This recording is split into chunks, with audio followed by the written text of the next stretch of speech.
Rayboy P, on how you feel about this final bracket. Considering the fact that both of you are still playing in the regular season. Or not in the regular season, but in playoffs. Well, I mean, in terms of the NASA standings for us, we didn't entirely care where in the bracket we were as long as we were on the winner side. So being top 4 was pretty nice, I would say. But it's interesting though because the entire season you're kind of like looking at MF Doom, and you're thinking about like them being the 1 seed and them kind of dominating the whole league, and then a couple losses later suddenly the 1 seeds change. So it's going to be interesting to see how that goes. Certainly, I would absolutely agree with that. It's also always good to be on winner's side to start the bracket.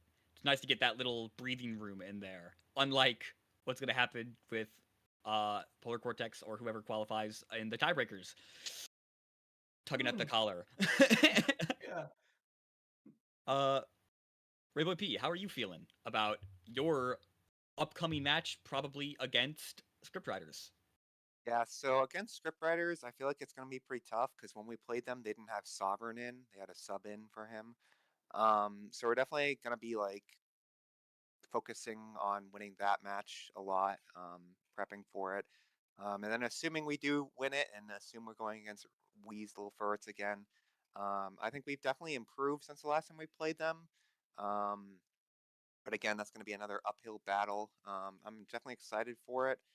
First time playing in any league, and excited to make it to brackets. So I'm just going to be doing my best to try and place as high as we possibly can. Hopefully, win it. So. Wonderful to hear. I mean, phenomenal work this season from all of y'all. I think the fact that you're all here on the post show here today means that you have done a good job. Good work winning your games today, and good luck in your playoffs. I have been your host, Samuel Zoro the Fool Zaczynski, today, and I hope you have all enjoyed the regular season. Catch you all in playoffs. That's about it from me. Any final words from the people on the crew? Nothing? Have a good See y'all Sunday. in bracket. I think so. Going down.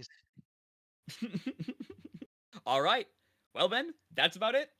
Thank you so much for tuning in, and we will see you again in tiebreakers and then in playoffs. All right. Bye-bye.